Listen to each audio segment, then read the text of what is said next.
শ্রীমদ্ ভগবদ্গীতার একাদশ অধ্যায় হল পুরো গ্রন্থের সবচেয়ে রোমাঞ্চকর এবং দৃশ্য কাব্যময় অংশ।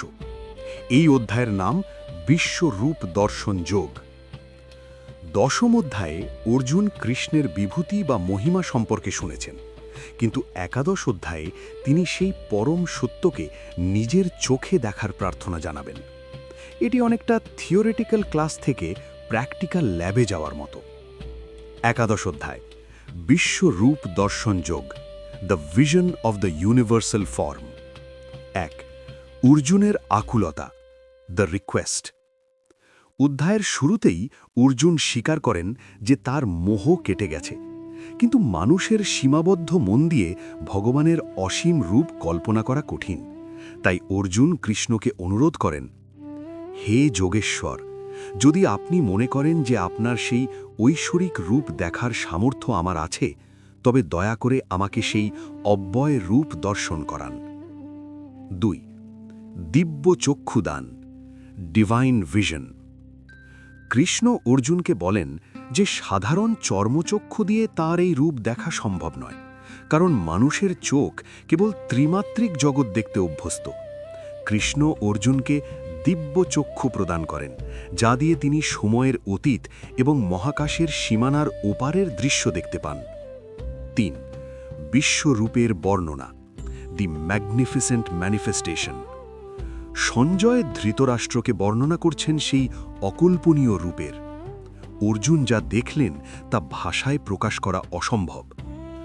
কোটি সূর্যের তেজ, যদি আকাশে 1000 সূর্য একসাথে উদিত হয়, তবে তার যে প্রভা হবে, বিশ্বরূপের তেজ ছিল তার চেয়েও বেশি। অনন্ত মুখ এবং চক্ষু। অর্জুন দেখলেন কৃষ্ণের শরীরে অগণিত মুখ এবং চোখ, হাত, পুরো ব্রহ্মাণ্ড তার শরীরের এক কোণে অবস্থান করছে। কাল রূপ। অর্জুন কেবল সুন্দর রূপ দেখলেন না, তিনি দেখলেন কাল বা সময়ের সংহারক রূপ, যেখানে কুরুক্ষেত্রের বীরেরা কৃষ্ণের জ্বলন্ত মুখে প্রবেশ করছেন, অর্থাৎ তাদের বিনাশ অনিবার্য। ভয় ও ভক্তি, অ অ্যান্ড টেরর। বিশ্বরূপ দেখে অর্জুন শুধু মুগ্ধ হননি, তিনি প্রচণ্ড ভীত হয়ে পড়েছিলেন। তিনি বুঝতে পারলেন যে তার সখা কৃষ্ণ কেবল একজন মানুষ নন, বরং তিনি সময়ের মহাকাল। অর্জুন করজোড়ে ক্ষমা চাইলেন যে তিনি এর আগে কৃষ্ণকে সাধারণ বন্ধু ভেবে অনেক সময় উপহাস বা তুচ্ছ জ্ঞান করেছেন। এই অধ্যায়ের মূল শিক্ষা, ক্রিটিক্যাল ইনসাইট। ভক্তিই একমাত্র পথ। কৃষ্ণ এই অধ্যায়ের শেষে বলবেন যে কেবল বেদ পাঠ, তপস্যা বা দান করে এই রূপ দেখা সম্ভব নয়, শুধুমাত্র অনন্যা ভক্তি বা আনফ্লিঞ্চিং ডিভোশন থাকলেই ঈশ্বরকে এইভাবে চেনা সম্ভব। নিমিত্ত মাত্র হন। কৃষ্ণ অর্জুনকে বুঝিয়ে দেন যে অধর্মের বিনাশ তিনি আগেই করে রেখেছেন। অর্জুন কেবল একটি নিমিত্ত বা মাধ্যম, নিমিত্ত মাত্রাম। আমাদের জীবনের সাফল্যের কৃতিত্ব আসলে ঈশ্বরের, আমরা শুধু তার হাতের যন্ত্র। পরবর্তী পদক্ষেপ, একাদশ অধ্যায়ের প্রথম কয়েকটি শ্লোকে অর্জুন তার মনের অবস্থার বর্ণনা করছেন। আপনি কি অর্জুনের সেই প্রার্থনা এবং কৃষ্ণের দিব্য চক্ষু দানের মুহূর্ত থেকে শ্লোক অনুসারে আলোচনা শুরু করতে চান? একাদশ অধ্যায়ের প্রথম শ্লোকটি অত্যন্ত গুরুত্বপূর্ণ, কারণ এখানে অর্জুন তার মানসিক রূপান্তরের কথা স্বীকার করছেন। দশম অধ্যায়ে কৃষ্ণের বিভূতি শোনার পর অর্জুনের ভেতরের অন্ধকার বা মোহ দূর হতে শুরু করেছে। শ্লোক 1। অর্জুন উবাচ মদনুগ্রহায় পরমম গুহ্যম অধ্যাত্ম সঙ্গীতম ইয়ত্ত্বয়ো উক্তম বচঃ তেন মোহ অয়ম বিগতঃ মম। 11:1। বাংলা অনুবাদ। অর্জুন বললেন, আমার প্রতি অনুগ্রহ করার জন্য আপনি অধ্যাত্ম নামক যে পরম গোপনীয় উপদেশ প্রদান করেছেন, তার দ্বারা আমার এই মোহ বা ভ্রান্তি দূর হয়েছে। আলোচনা। বিষয়, মোহের বিনাশ এবং সত্যের উদয়, দ্য ডিসলিউশন অফ ডিলিউশন। 1. মদানুগ্রহায়া, আউট অফ কম্প্যাশন। অর্জুন বুঝতে পেরেছেন যে কৃষ্ণ তাকে যে জ্ঞান দিচ্ছেন তা কোনো পাণ্ডিত্যের প্রদর্শনী নয়, বরং অর্জুনের প্রতি কৃষ্ণের অসীম করুণা। গুরু যখন শিষ্যের প্রতি দয়া করেন, তখনই পরম সত্যের দ্বার উন্মোচিত হয়। 2. পরমম গুহ্যম অধ্যাত্ম সঙ্গীতম, দ্য সুপ্রিম সিক্রেট অধ্যাত্ম সঙ্গীতা। অর্জুন এখানে কৃষ্ণকে পরম গোপনীয় বা অত্যন্ত গোপনীয় বলেছেন। এখানে গোপনীয় মানে এই নয় যে কৃষ্ণ এটি কাউকে বলতে বারণ করেছেন। এর অর্থ হল এই জ্ঞান সাধারণ যুক্তিতে বোঝা যায় না, এটি কেবল হৃদয়ের অনুভূতির মাধ্যমে অনুভব করা যায়। আত্মা এবং পরমাত্মার এই সম্পর্কই হল অধ্যাত্ম। 3. মোহাহ আয়ং বিগতাহা। অর্জুনের মোহ কি ছিল?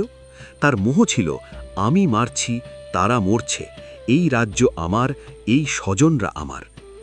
10ম অধ্যায় পর্যন্ত শোনার পর অর্জুন বুঝতে পেরেছেন যে সব কিছুর উৎস ও চালিকা শক্তি কৃষ্ণ। যখন মানুষ বুঝতে পারে যে সে সব কিছুর কর্তা নয়, তখন তার জাগতিক শোক ও ভয় কেটে যায়। 4. শোনার পর দেখার ইচ্ছা। অর্জুন বলছেন তার মোহ দূর হয়েছে, কিন্তু তিনি এখনও তৃপ্ত নন। তিনি তত্ত্বটা বুঝেছেন, ইন্টেলেকচুয়াল আন্ডারস্ট্যান্ডিং, কিন্তু এখন তিনি সেটা অনুভব করতে চান, এক্সপিরিয়েন্সিয়াল রিয়েলাইজেশন। সার কথা, জ্ঞান যখন কাজ শুরু করে তখন মানুষের প্রথম উপলব্ধি হয় যে সে কত বড় ভুলের মধ্যে ছিল। অর্জুনের এই স্বীকারোক্তি তাকে বিশ্বরূপ দেখার যোগ্য করে তুলেছে। 11 অধ্যায়ের 2 নম্বর শ্লোকে অর্জুন গত কয়েক অধ্যায় অর্থাৎ বিশেষ করে 7ম থেকে 10ম এর সার কথা স্বীকার করছেন। তিনি বোঝাচ্ছেন যে কৃষ্ণের কথা শুনে তার কাছে সৃষ্টিতত্ত্ব এবং ভগবানের মহিমা পরিষ্কার হয়ে গেছে। শ্লোক 2, ভব্যাপ্যায়ো হি ভূতানাম শ্রুতৌ বিস্তরশো ময়া ত্বত্তঃ কমলপত্রাক্ষ মাহাত্ম্যম অপিচাব্যয়ম। বাংলা অনুবাদ, হে কমললোচন বা পদ্মের পাপড়ির মতো চোখ যার, আমি আপনার কাছ থেকে জীবগণের উৎপত্তি এবং প্রলয় অর্থাৎ জন্ম ও মৃত্যু সম্পর্কে বিস্তারিত শুনেছি এবং আপনার অক্ষয় মহিমা সম্পর্কেও অবগত হয়েছি। আলোচনা বিষয়, তত্ত্বজ্ঞানের পূর্ণতা, দি কমপ্লিটনেস অফ নলেজ। 1. কমলপত্রাক্ষ, লোটাস আয়েড ওয়ান। অর্জুন এখানে কৃষ্ণকে অত্যন্ত প্রেম ও শ্রদ্ধার সাথে সম্বোধন করছেন।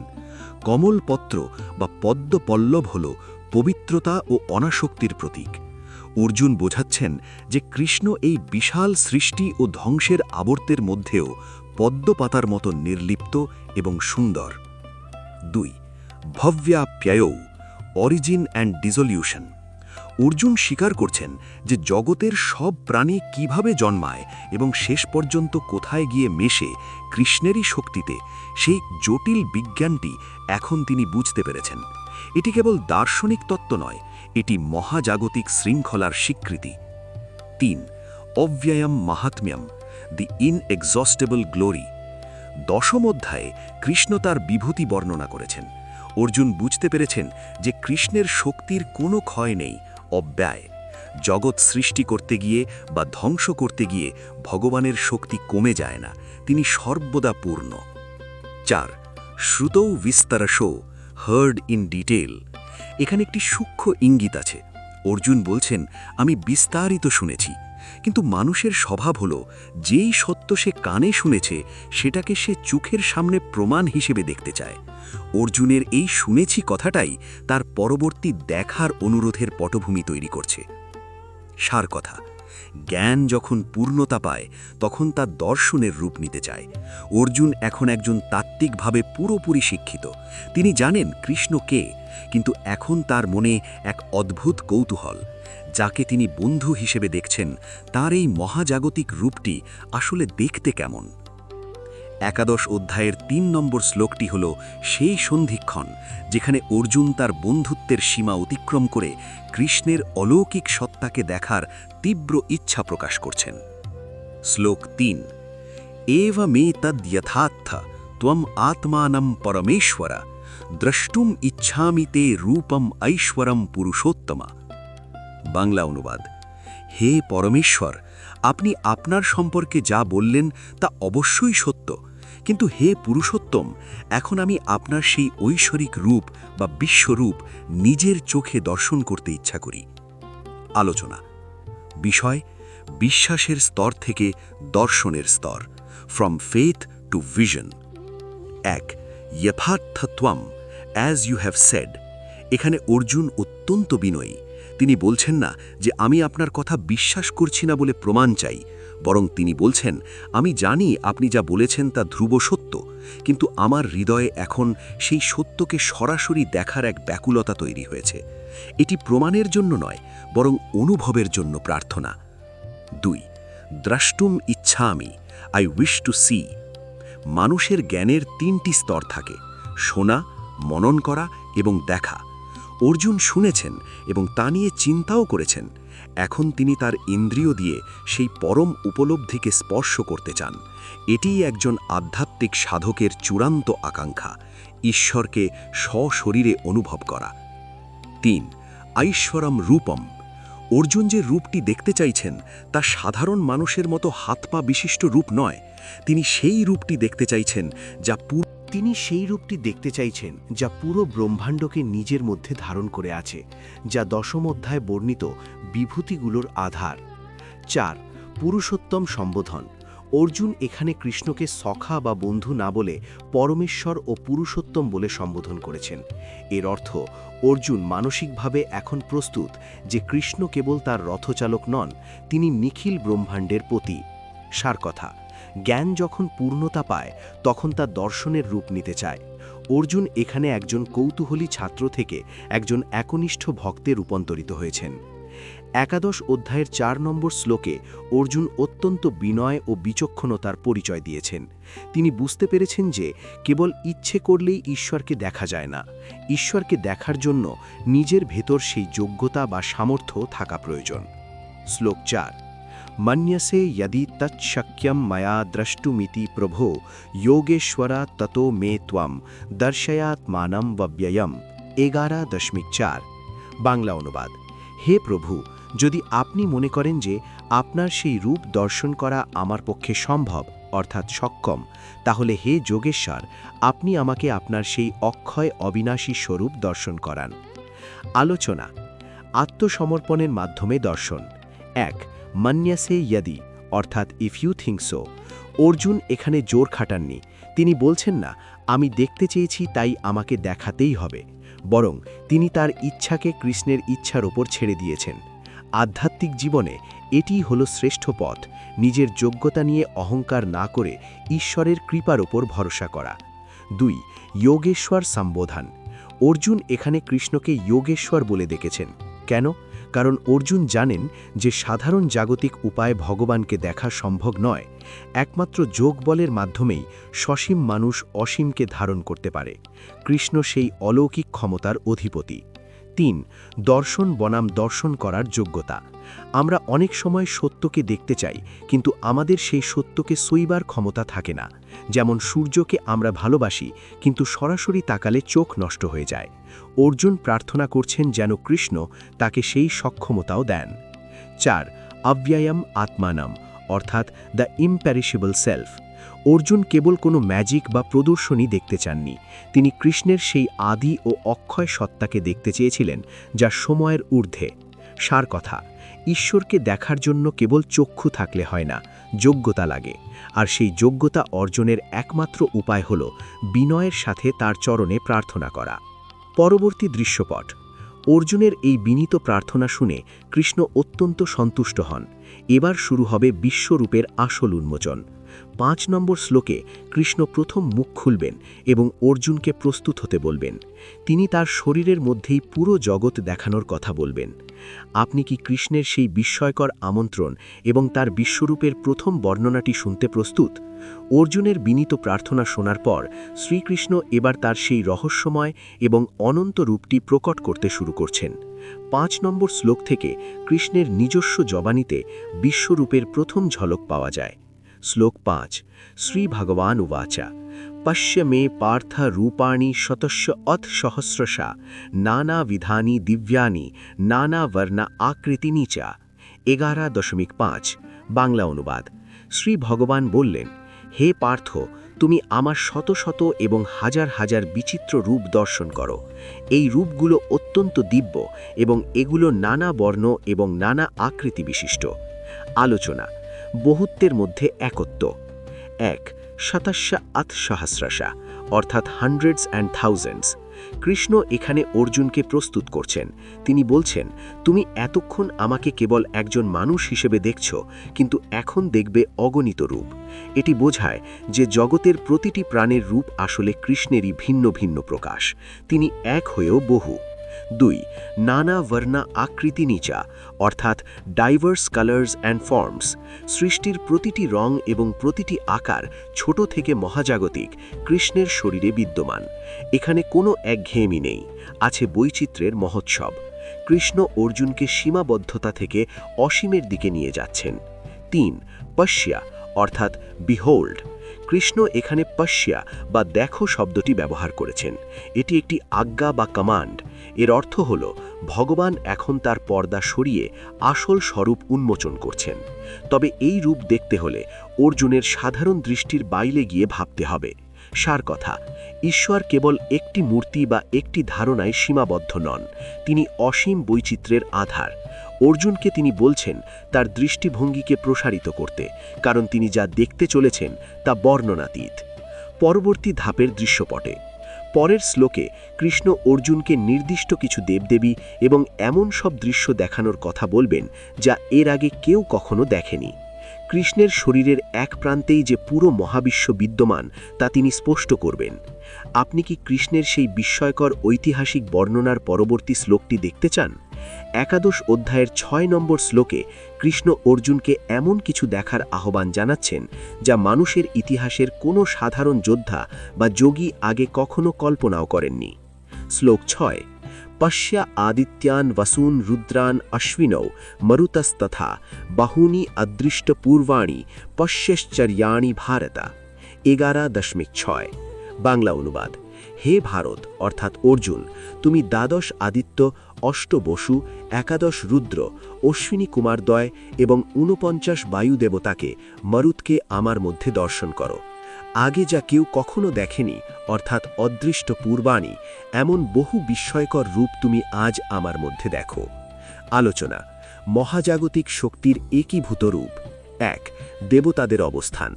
দশম অধ্যায়ে কৃষ্ণ বলেছিলেন তিনি আদিত্যদের মধ্যে বিষ্ণু বা রুদ্রদের মধ্যে শঙ্কর, কিন্তু এখানে তিনি বলছেন সব আদিত্য, সব রুদ্র এবং সব প্রাকৃতিক শক্তি তার শরীরের ভিতরেই অবস্থান করছে। এটি প্রমাণ করে যে বিভিন্ন দেবতা আসলে একই পরমাত্মার ভিন্ন ভিন্ন প্রকাশ বা ফাংশন। 2. অদৃষ্ট পূর্বাণী, অর্থাৎ নেভার সিন বিফোর। এই শব্দটি অত্যন্ত গুরুত্বপূর্ণ। কৃষ্ণ অর্জুনকে বিশেষ সুবিধা দিচ্ছেন। তিনি এমন সব রহস্য এবং মহাজাগতিক দৃশ্য অর্জুনকে দেখাবেন যা কোনো শাস্ত্র পড়ে বা সাধারণ ধ্যান করে জানা সম্ভব নয়। এটি কেবল ভগবানের বিশেষ কৃপাতেই দেখা সম্ভব। 3. প্রকৃতির সমগ্রতা। বসু অর্থাৎ পৃথিবী, জল, অগ্নি, মারুত অর্থাৎ বায়ু এবং অশ্বিনী কুমার অর্থাৎ আরোগ্য, এই সব কিছুর উল্লেখের মাধ্যমে কৃষ্ণ বোঝাচ্ছেন যে পুরো সজীব এবং জড় প্রকৃতি তার মধ্যেই সংবদ্ধ। পরবর্তী শ্লোকের পটভূমি অর্থাৎ শ্লোক 7। এর পরের শ্লোকটি বিশ্বরূপ দর্শনের সবচেয়ে শক্তিশালী মুহূর্তগুলোর একটি। এখানে কৃষ্ণ অর্জুনকে বলবেন, অর্জুন যা কিছু দেখতে চান তা সে বর্তমানের হোক, অতীতের হোক বা ভবিষ্যতের, সবই এই মুহূর্তে কৃষ্ণের শরীরের এক কোণে দেখতে পাবেন।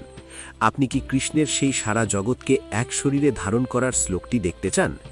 একাদশ অধ্যায়ের 7 নম্বর শ্লোকটি অত্যন্ত গুরুত্বপূর্ণ। এখানে কৃষ্ণ অর্জুনকে জানাচ্ছেন তার একটিমাত্র শরীরের মধ্যে সম্পূর্ণ মহাবিশ্ব কিভাবে স্থির হয়ে আছে। এটি সময়ের সীমাবদ্ধতা ছাড়িয়ে এক অবিস্মরণীয় অভিজ্ঞতার ইঙ্গিত দিচ্ছে। শ্লোক 7, ইহা এইকস্থম জগৎ কৃষ্ণম পশ্য অদ্য সচরাচরম মম দেহে গুড়াকেশা ইচ্ছ অন্যদ্রষ্টুমিচ্ছসি। 11.7। বাংলা অনুবাদ, হে গুড়াকেশ অর্থাৎ অর্জুন, তুমি এই মুহূর্তে আমার এই এক শরীরে অর্থাৎ এইকস্থম চরাচর সহ সমগ্র জগৎ অর্থাৎ কৃষ্ণম জগৎ একত্রে দর্শন করো। এছাড়াও তুমি অন্য যা কিছু দেখতে চাও তাই আমার এই দেহে দেখো। আলোচনা, এক জায়গায় সবকিছু অর্থাৎ এভরিথিং ইন ওয়ান প্লেস। সাধারণত আমরা জগৎকে খণ্ড খণ্ডভাবে দেখি, এখানে পাহাড়, ওখানে নদী, দূরে নক্ষত্র। কিন্তু কৃষ্ণ বলছেন তার শরীরের একটি কেন্দ্রবিন্দুতে পুরো জগৎ একত্রিত হয়ে আছে। এটি আধুনিক পদার্থবিজ্ঞানের হোলন বা মহাজাগতিক একত্বের ধারণার সাথে মিলে যায়। 2. আদ্যা অর্থাৎ রাইট নাও টুডে। কৃষ্ণ বলছেন আদ্যা অর্থাৎ এখনই।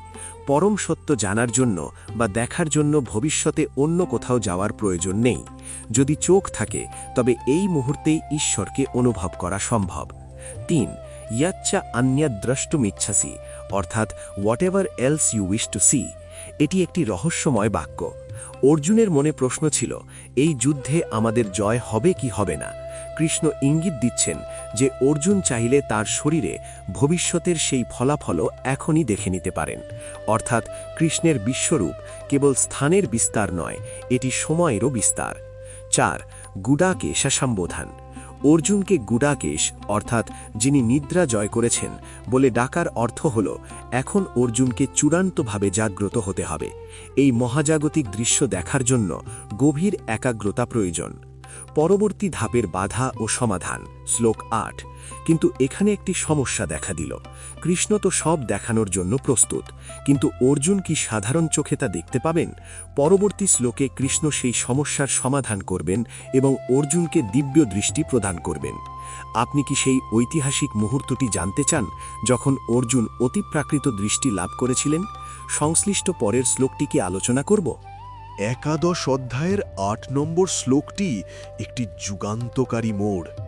কৃষ্ণ অর্জুনকে সব দেখার আমন্ত্রণ জানিয়েছেন ঠিকই, কিন্তু অর্জুনের সীমাবদ্ধ মানবিক চোখ সেই অসীম তেজ ধারণ করার যোগ্য ছিল না। তাই কৃষ্ণ এখানে অর্জুনকে এক অতিপ্রাকৃত ক্ষমতা দিচ্ছেন। শ্লোক 8। না তু মাম শক্যসে দ্রষ্টুমনে নৈব স্বচক্ষুষা দিব্যম দদামি তে চক্ষুঃ পশ্য মে যোগমৈশ্বরম। বাংলা অনুবাদ: কিন্তু তুমি তোমার এই প্রাকৃত চক্ষু অর্থাৎ সাধারণ চোখ দিয়ে আমাকে দর্শন করতে সমর্থ হবে না, তাই আমি তোমাকে দিব্য চক্ষু অর্থাৎ অলৌকিক দৃষ্টি প্রদান করছি। এখন তুমি আমার ঐশ্বরিক যোগৈশ্বর্য দর্শন করো। আলোচনা: সাধারণ চোখের সীমাবদ্ধতা। আমাদের চোখ কেবল নির্দিষ্ট তরঙ্গ দৈর্ঘ্যের আলো দেখতে পায়। আমরা না অতিবেগুনি রশ্মি দেখি, না দেখি সময়ের অতীত। কৃষ্ণ বলছেন, ভগবানের অসীম রূপ দেখতে হলে এই জৈবিক চোখের সীমাবদ্ধতা অতিক্রম করতে হয়। দিব্যাম চক্ষুরু, এটি কেবল চোখের দৃষ্টি নয়, এটি হল চেতনার উন্মেষ।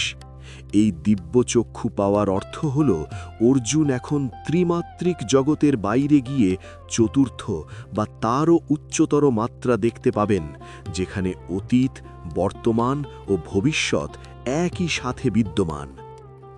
কৃপা বনাম যোগ্যতা। অর্জুন নিজের চেষ্টায় এই ক্ষমতা অর্জন করেননি, কৃষ্ণ তাকে এটি উপহার হিসেবে দিয়েছেন। এটাই হল অনুগ্রহ। যখন মানুষ নিজের সীমাবদ্ধতা স্বীকার করে, অর্থাৎ শ্লোক 4-এ যা অর্জুন করেছিলেন, তখনই ঈশ্বর তাকে নতুন উচ্চতায় নিয়ে যান। পশ্য মে যোগম ঐশ্বরম। কৃষ্ণ এবার তার সমস্ত শক্তি প্রদর্শন করতে প্রস্তুত। দিব্য চক্ষু পাওয়ার সাথে সাথে অর্জুনের সামনে ব্রহ্মাণ্ডের সমস্ত পর্দা সরে যাবে। পরবর্তী দৃশ্যপট।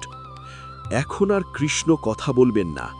এর পরের শ্লোকগুলো থেকে সঞ্জয় ধৃতরাষ্ট্রকে বর্ণনা করবেন যে দিব্যচক্ষু পাওয়ার পর অর্জুন আসলে কি দেখলেন।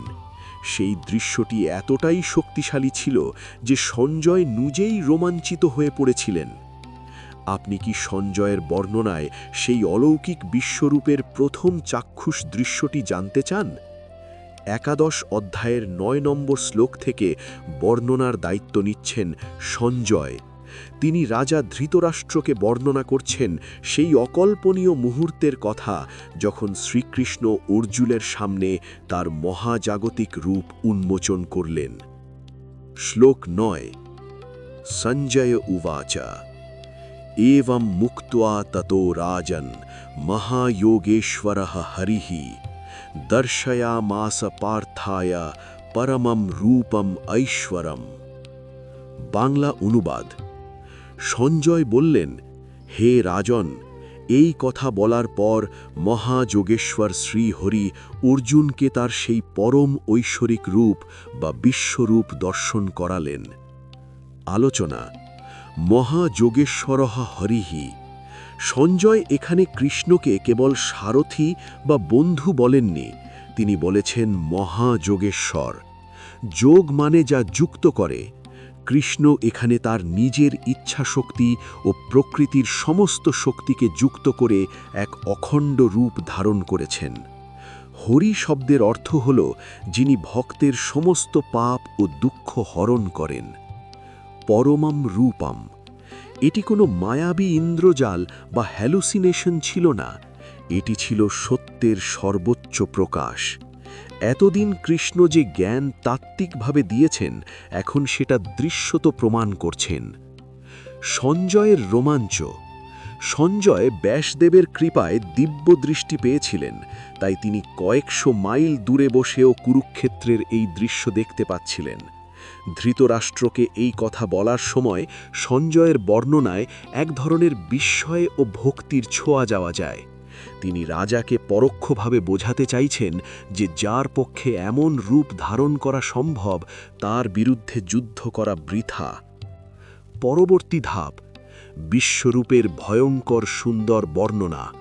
পরের দুটি শ্লোকে সঞ্জয় বিস্তারিত বলবেন অর্জুন ঠিক কি কি দেখতে পেলেন।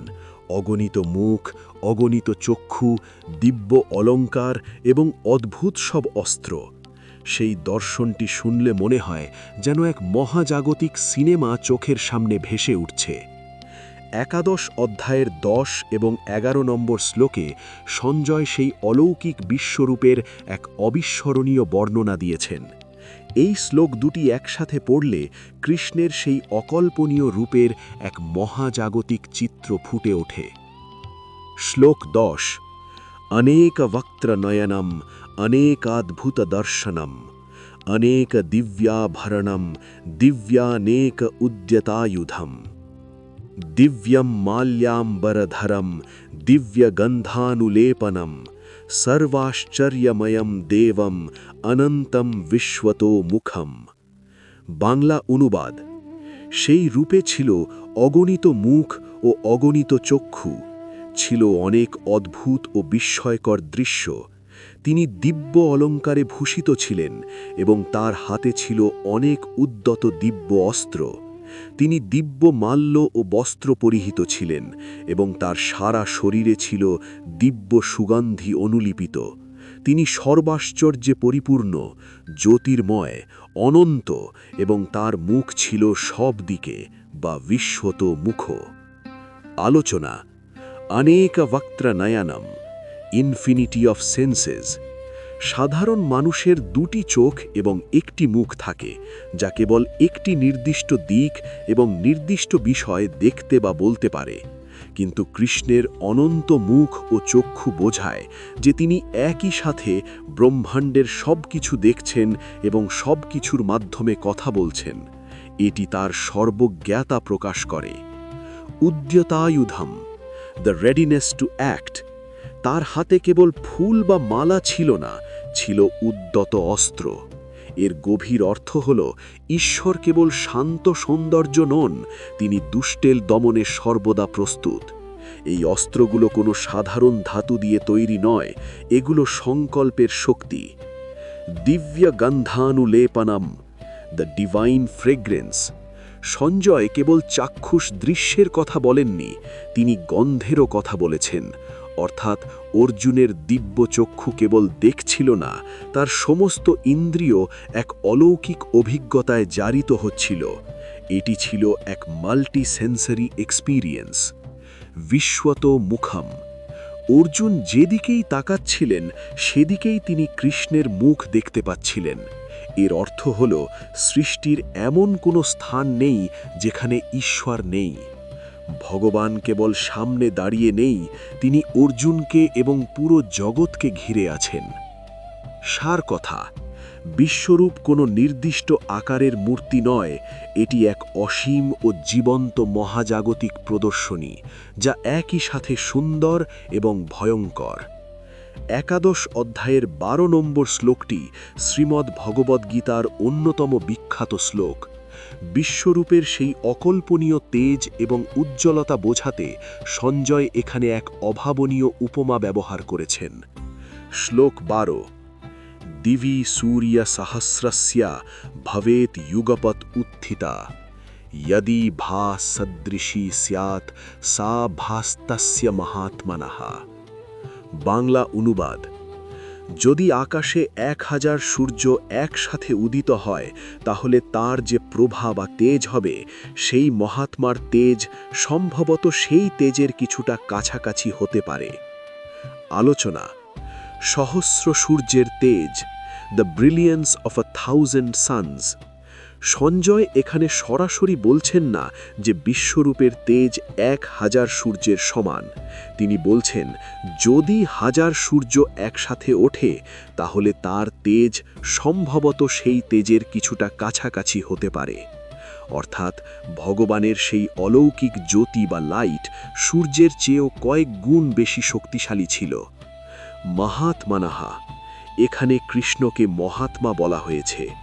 সাধারণ মানুষের কাছে যা কেবল আলোর ছাটা, সঞ্জয়ের কাছে তা হল সেই পরমাত্মার দিব্য প্রকাশ। এটি কেবল অন্ধ করে দেওয়ার মতো আলো নয়, এটি হল জ্ঞানের আলোক ছটা, যা অর্জুনের ভেতরের অন্ধকার দূর করে দিচ্ছে। দিব্য চক্ষুর প্রয়োজনীয়তা। এই শ্লোকটি পড়লে বোঝা যায় কেন অর্জুনকে দিব্য চক্ষু দেওয়া হয়েছিল। সাধারণ মানুষের চোখ একটি সূর্যের দিকেও তাকাতে পারে না, সেখানে 1000 সূর্যের তেজ সহ্য করা অলৌকিক ক্ষমতা ছাড়া অসম্ভব।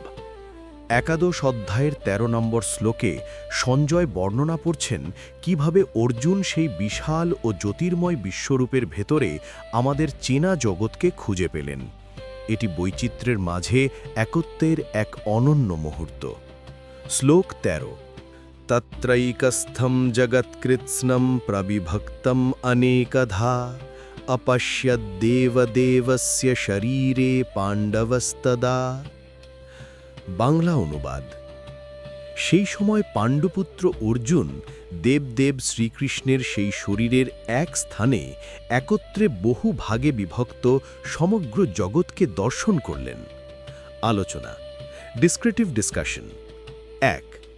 প্রবিভক্তম অনেকধা, ডাইভার্স ডিভিশনস। আমাদের এই মহাবিশ্ব অত্যন্ত বৈচিত্র্যময়। নক্ষত্রপুঞ্জ, গ্রহ, দেবলোক, মনুষ্যলোক, প্রকৃতি। অর্জুন দেখলেন এই সব ভিন্ন ভিন্ন জগৎ কৃষ্ণের শরীরের ভেতরেই আলাদা আলাদাভাবে বিন্যস্ত। অর্থাৎ বিভিন্নতা থাকা সত্ত্বেও সবকিছুর আধার একজনই। 2. দেবদেবস্য শরীরে, in the body of the god of gods. Krishna কেবল দেবতাদের একজন নন, তিনি দেবদেব, অর্থাৎ god of gods. Indra, Chandra, Varuna বা অন্য সমস্ত দৈব শক্তি তাঁরই শরীরের ক্ষুদ্র অংশ। অর্জুন দেখলেন সমস্ত দেবতারাও কৃষ্ণের বিশালত্বের মধ্যে আশ্রিত। 3. বিজ্ঞানের দৃষ্টিভঙ্গি, হলোগ্রাফিক ইউনিভার্স। আধুনিক বিজ্ঞানের কিছু তত্ত্বে বলা হয় যে মহাবিশ্বের একটি ক্ষুদ্র কণার মধ্যে সমগ্র মহাবিশ্বের তথ্য বা ইমেজ থাকতে পারে। অর্জুন ঠিক তেমনটিই দেখছিলেন, কৃষ্ণের এক শরীরের মধ্যে কোটি কোটি ব্রহ্মাণ্ডের অবস্থান। এটি তার সর্বব্যাপী বা অমনিপ্রেজেন্ট স্বরূপের প্রমাণ। 4. অর্জুনের বিস্ময়। এতক্ষণ অর্জুন যা কানে শুনেছিলেন, এখন তা চোখে দেখলেন। তার সামনে এখন আর কেবল একজন রথচালক নেই, আছে এক অনন্ত মহাকাশীয় সত্তা। পরবর্তী দৃশ্যপট, অর্জুনের প্রতিক্রিয়া। শ্লোক 14। বিশ্বরূপের এই প্রবল প্রতাপ দেখার পর অর্জুনের শারীরিক ও মানসিক অবস্থা কি হল? 14 নম্বর শ্লোকে সঞ্জয় জানাবেন যে অর্জুন বিস্ময়ে অভিভূত হয়ে রোমাঞ্চিত কলবরে হয়ে ধনঞ্জয় অর্জুন সেই দেবতাকে মস্তক অবনত করে প্রণাম করলেন এবং হাত জোড় করে স্তব করতে শুরু করলেন। একাদশ অধ্যায়ের 14 নম্বর শ্লোকে আমরা অর্জুনের প্রথম মানসিক ও শারীরিক প্রতিক্রিয়া দেখতে পাই। বিশ্বরূপের সেই প্রলয়ঙ্করী তেজ এবং মহাজাগতিক বিস্তার দেখার পর অর্জুন আর আগের সেই সাধারণ সখা বা যোদ্ধা নন, তিনি তখন একজন সম্পূর্ণ আত্মসমর্পণকারী ভক্ত। শ্লোক 14। ততঃ বিস্ময়াবিষ্ট হৃষ্টরোমঃ ধনঞ্জয়ঃ প্রণম্য শিরসা দেবম কৃতাঞ্জলিরভাষত। বাংলা অনুবাদ: তারপর বিস্ময় অভিভূত ও রোমাঞ্চিত পলবরে হয়ে ধনঞ্জয় অর্জুন সেই দেবতাকে মস্তক অবনত করে প্রণাম করলেন এবং হাত জোড় করে স্তব করতে শুরু করলেন। আলোচনা। Critical discussion. 1. বিস্ময়াবিষ্টঃ, ওভারওয়েলমড উইথ ওয়ান্ডার। অর্জুন এখানে কেবল আশ্চর্যান্বিত হননি, তিনি বিস্ময় দ্বারা আবিষ্ট বা আচ্ছন্ন হয়ে গেছেন। যখন কোনো মানুষের ক্ষুদ্র সত্তা অসীমের মুখোমুখি হয়, তখন তার বুদ্ধি কাজ করা বন্ধ করে দেয়। অর্জুনের অবস্থাও ঠিক তেমন। 2. হৃষ্টরোমা, হরিপিলেশন বা গুজবাম্পস। এটি একটি শারীরিক লক্ষণ। আধ্যাত্মিক পরমানন্দ বা তীব্র ভয়ের মুহূর্তে শরীরের লোম খাড়া হয়ে যায়। অর্জুনের এই রোমাঞ্চ একই সাথে ভয় এবং ভক্তির সম্মিশ্রণ। 3. প্রণম্য শিরাসা, বাউইং দ্য হেড। মাথা নত করা হল অহংকার বিসর্জনের প্রতীক। অর্জুন ছিলেন শ্রেষ্ঠ যোদ্ধা, বীর শ্রেষ্ঠ, কিন্তু এই বিশ্বরূপের সামনে তিনি নিজের ক্ষুদ্রতা অনুভব করলেন এবং স্বেচ্ছায় কৃষ্ণের চরণে লুটিয়ে পড়লেন। 4. কৃতা অঞ্জলিহি, ফোল্ডেড হ্যান্ডস। এতক্ষণ অর্জুনের হাতে ছিল গাণ্ডীব ধনু, কিন্তু এখন তার হাত জোড় করা। এটি যুদ্ধ থেকে আধ্যাত্মিক সন্ধানের রূপান্তরের চূড়ান্ত মুহূর্ত। তিনি এখন আর প্রশ্ন করছেন না, তিনি এখন স্তব বা প্রেয়ার করতে প্রস্তুত। পরবর্তী ধাপ, অর্জুনের মুখনিসৃত স্তব। শ্লোক 15। এতক্ষণ সঞ্জয় বর্ণনা করছিলেন, কিন্তু এখন থেকে শুরু হবে স্বয়ং অর্জুনের বর্ণনা। তিনি দিব্যচক্ষু দিয়ে কৃষ্ণের সেই শরীরের ভেতরে ঠিক কি দেখতে পাচ্ছেন তা নিজের ভাষায় বলতে শুরু করবেন। এটি গীতার অন্যতম কাব্যময় এবং অলৌকিক অংশ। একাদশ অধ্যায়ের 15 নম্বর শ্লোক থেকে শুরু হচ্ছে অর্জুনের সেই বিখ্যাত স্তুতি। দিব্যচক্ষু পাওয়ার পর অর্জুন এখন যা দেখছেন তিনি ঠিক সেটুকুই বর্ণনা করছেন। তার এই বর্ণনায় বিস্ময়, ভয় এবং ভক্তির এক অপূর্ব সম্মিশ্রণ। শ্লোক 15। অর্জুন উবাচা পশ্যামি দেবাংস্তব দেবদেহে সর্বাংস্তথা ভূত বিশেষ সংঘান ব্রহ্মাণম ঈশম কমলাসনস্থম ঋষীংশ্চ সর্বান উরগাংশ্চ দিব্যান। বাংলা অনুবাদ। অর্জুন বললেন, হে দেব, আমি আপনার শরীরের মধ্যে সমস্ত দেবতাদের এবং বিবিধ প্রাণীসমূহকে দেখতে পাচ্ছি। পদ্মাসনে উপবিষ্ট সৃষ্টিকর্তা ব্রহ্মা, মহাদেব শিব, সমস্ত ঋষিবৃন্দ এবং দিব্য সর্পগণকেও আমি আপনার দেহে দর্শন করছি। আলোচনা। Critical discussion. 1. দেবদেহে সর্বান, দি অ্যাসেম্বলি অফ ডিভিনিটিজ। আমরা যাদের আলাদা আলাদাভাবে পূজা করি তারা সবাই কৃষ্ণের শরীরের এক একটি অংশে আশ্রিত। হিন্দু দর্শনের একেশ্বরবাদ বা একই ঈশ্বর অনেক রূপে এখানে চাক্ষুষ প্রমাণিত হল। 2. ব্রহ্মাণম ঈশম, the hierarchy of cosmos. Arjun দেখলেন সৃষ্টি জগতের সর্বোচ্চ স্তরে থাকা ব্রহ্মা এবং সংহারকর্তা শিবও কৃষ্ণের মধ্যেই বিদ্যমান। কৃষ্ণ কেবল একজন অবতার নন, তিনি সেই পরম উৎস যার মধ্যে ব্রহ্মা, বিষ্ণু, মহেশ্বর এই ত্রিদেবও লীন হয়ে আছেন। 3. উরাগানশ্চ Dibyan, even the celestial serpents. Arjun কেবল উচ্চস্তরের দেবতাদের দেখেননি, তিনি দিব্য সর্প যেমন বাসুকী বা শেষনাগ এবং অন্যান্য বিচিত্র প্রাণীদেরও দেখেছেন। এর অর্থ হল উচ্চ, নিম্ন, সুন্দর, ভয়ঙ্কর, চেতন, অচেতন সবকিছুর আশ্রয়স্থল হল ভগবানের এই বিশ্বরূপ। 4. পশ্যামি, আই অ্যাম সিইং। এই শব্দটির পুনরাবৃত্তি অর্জুনের উত্তেজনার প্রতীক। তিনি যা কল্পনাও করতে পারেননি তা এখন বাস্তবে দেখছেন। এটি তার থিওরিটিক্যাল জ্ঞানের প্র্যাকটিক্যাল ভেরিফিকেশন। পরবর্তী দৃশ্যপট, অনন্তের বিস্তার। শ্লোক 16। পরের শ্লোকে অর্জুন কৃষ্ণের সেই রূপের বিস্তার দেখে আরও বিভ্রান্ত ও মুগ্ধ হয়ে যাবেন। তিনি দেখবেন যে এই রূপের কোনো আদি, মধ্য বা অন্ত নেই। চারিদিকে শুধু হাত, মুখ এবং চোখ। একাদশ অধ্যায়ের 16 নম্বর শ্লোকে অর্জুন কৃষ্ণের সেই বিশ্বরূপের অসীমতা দেখে বিস্ময়ে হতবাক হয়ে যাচ্ছেন। তিনি বুঝতে পারছেন যে তিনি যার সামনে দাঁড়িয়ে আছেন তার কোনো ভৌগোলিক বা জ্যামিতিক সীমা নেই। শ্লোক 16। অনেক বাহুদর বক্ত্রনেত্রম পশ্যামি ত্বাম সর্বতো অনন্তরূপম নান্তম ন মধ্যম ন পুনর্তবাদিম পশ্যামি বিশ্বেশ্বর বিশ্বরূপ। বাংলা অনুবাদ: হে বিশ্বেশ্বর, হে বিশ্বরূপ, আমি আপনাকে সর্বত্র অগণিত হাত, উদর, মুখ এবং চক্ষু বিশিষ্ট এবং অনন্ত রূপধারী হিসাবে দেখছি। আমি আপনার আদি, মধ্য বা অন্ত এর কিছুই দেখতে পাচ্ছি না। আলোচনা: অনেক বাহুদর বক্ত্রনেত্রম, infinity of action and perception. Arjun দেখছেন কৃষ্ণের অগণিত হাত, কর্মের প্রতীক, অগণিত পেট, পালনের প্রতীক এবং অগণিত মুখ ও চোখ, জ্ঞানের প্রতীক। এটি বোঝায় যে এই মহাবিশ্বে যা কিছু ঘটছে, যা কিছু পালিত হচ্ছে বা যা কিছু দেখা হচ্ছে, সবই তার মাধ্যমে হচ্ছে। তিনি একাধারে সংহারক, পালক এবং দর্শক। 2. নান্তম না মধ্যম না আদিম, no beginning, middle or end. আমাদের চেনা জগতে প্রতিটি জিনিসের একটা শুরু এবং শেষ আছে, কিন্তু অর্জুন কৃষ্ণের শরীরে তাকিয়ে দেখলেন এটি একটি ইনফিনিট লুপের মতো। আপনি যেখানেই তাকাবেন সেখান থেকেই রূপ শুরু হচ্ছে, কিন্তু কোথাও শেষ হচ্ছে না। এটি ঈশ্বরের অনাদি অনন্ত স্বরূপের চাক্ষুষ প্রমাণ।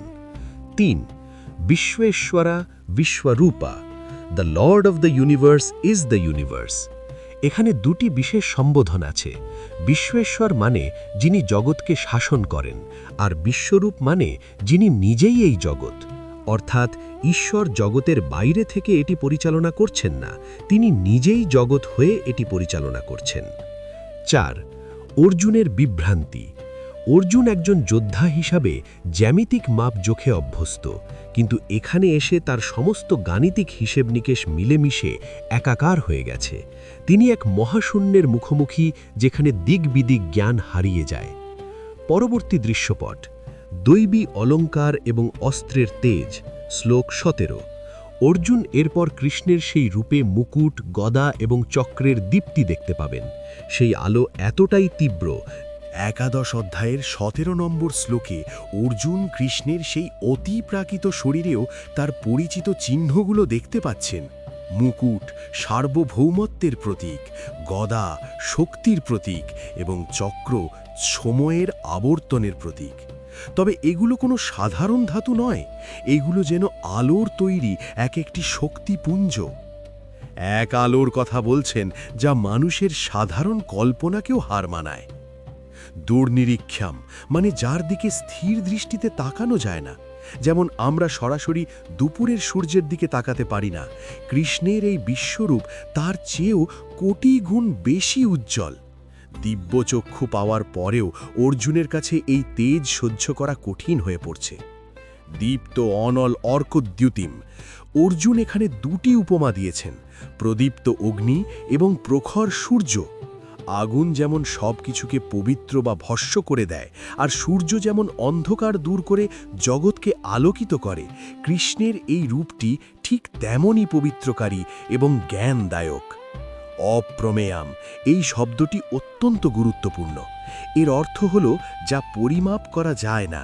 আমাদের বুদ্ধি এবং গণিত দিয়ে আমরা এই মহাজাগতিক রূপের পরিধি বা ওজন মাপতে পারব না। এটি অসীম। পরবর্তী ধাপ, পরম সত্যের স্বীকৃতি।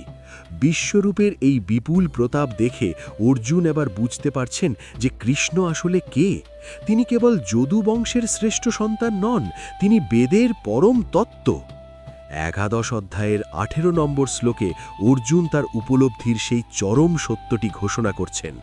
এতক্ষণ যা তিনি দেখছিলেন, এখন তিনি তার একটি দার্শনিক সিদ্ধান্ত বা কনক্লুশনে পৌঁছাচ্ছেন। তিনি বুঝতে পেরেছেন যে তার সামনে দাঁড়িয়ে থাকা এই সত্তাটি আসলে সমস্ত শাস্ত্র এবং ধর্মের শেষ কথা। ত্বমক্ষরম পরমং বেদিতব্যম, ত্বমস্য বিশ্বস্য পরং নিধানম, ত্বম অব্যয়ঃ শাশ্বত ধর্মগোপ্তা, সনাতনস্ত্বম পুরুষো মতো মে। বাংলা অনুবাদ: আপনি সেই পরম অক্ষর অর্থাৎ অবিনাশী তত্ত্ব যা জানার যোগ্য। আপনি এই বিশ্বের পরম আশ্রয়। আপনি অব্যয় অর্থাৎ অবিনাশী এবং সনাতন ধর্মের রক্ষক। আপনি সেই আদি এবং সনাতন পরম পুরুষ। এটাই আমার অভিমত। ত্বম অক্ষরম পরমং বেদিতব্যম, বেদে বলা হয়েছে যা কখনো ধ্বংস হয় না, তাই অক্ষর। অর্জুন বলছেন, জ্ঞানীরা সারা জীবন ধরে যা খুঁজে বেড়ান, সেই পরম জানার যোগ্য সত্যটি হলেন আপনি, অর্থাৎ কৃষ্ণ কেবল একজন ব্যক্তি নন, তিনি স্বয়ং ব্রহ্মবিদ্যা, শাশ্বত ধর্মগোপ্তা। অর্জুন বুঝতে পেরেছেন যে কেন কৃষ্ণ এই যুদ্ধের ময়দানে তার রথ চালাচ্ছেন, কারণ তিনি ধর্মের রক্ষক। যুগ যুগ ধরে যখনই ধর্মের গ্লানি হয়, এই শাশ্বত পুরুষই তার রক্ষা করেন। অর্জুনের যুদ্ধ এখন আর ব্যক্তিগত প্রতিশোধ নয়, তা এই সনাতন ধর্মের অংশ। পরাং নিধানম, এই বিশাল মহাবিশ্ব শেষ পর্যন্ত কোথায় গিয়ে আশ্রয় পায়? অর্জুন দেখছেন সবকিছু কৃষ্ণের ভেতরেই স্থিত। তিনি মহাজাগতিক ব্ল্যাক হোল এবং হোয়াইট হোল উভয়েরই ঊর্ধ্বে এক পরম আধার।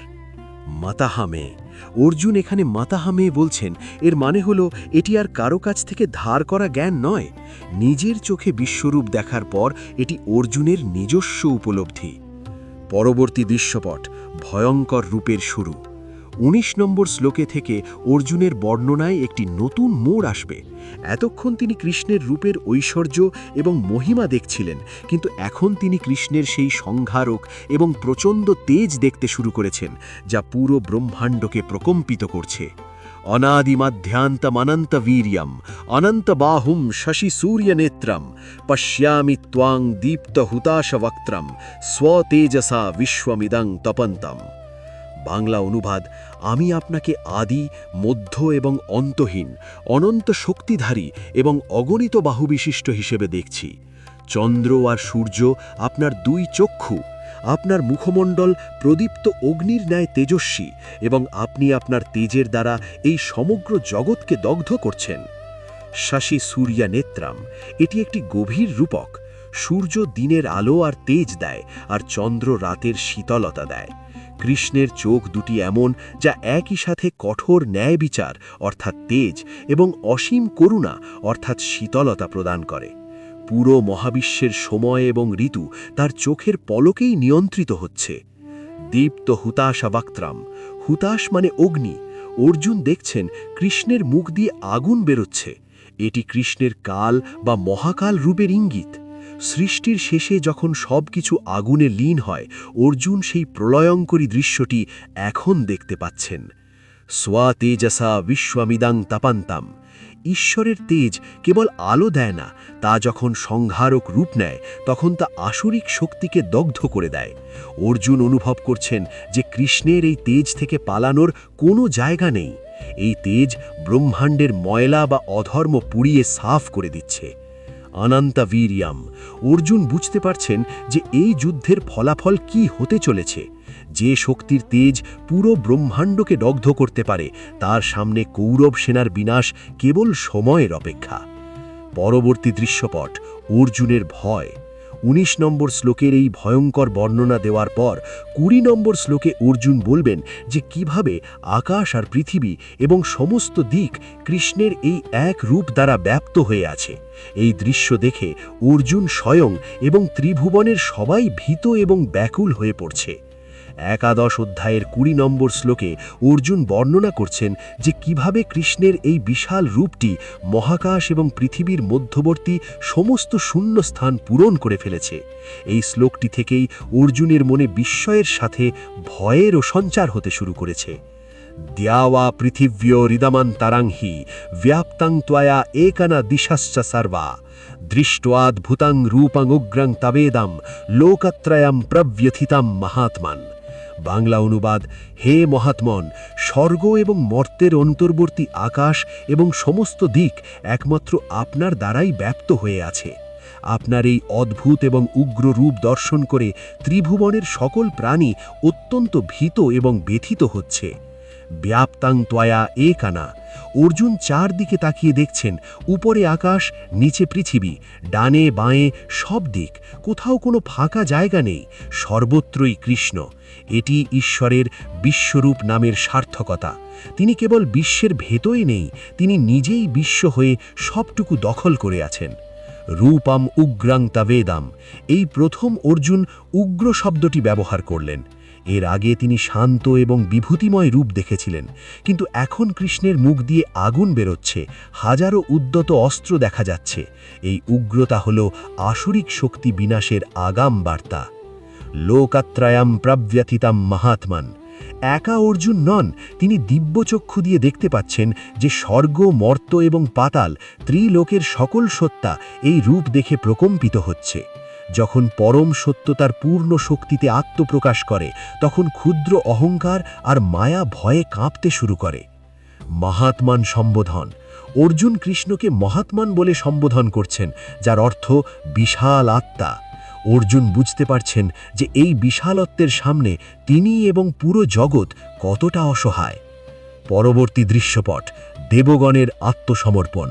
পরের শ্লোকে অর্জুন দেখবেন যে কেবল অর্জুন নন, বরং স্বর্গের দেবতারা এবং ঋষিরাও ভয়ে কাঁপতে কাঁপতে কৃষ্ণের মধ্যে প্রবেশ করছেন এবং হাত জোড় করে তাঁর স্তব করছেন। এটি হবে এক অনন্য মহাজাগতিক আত্মসমর্পণের দৃশ্য।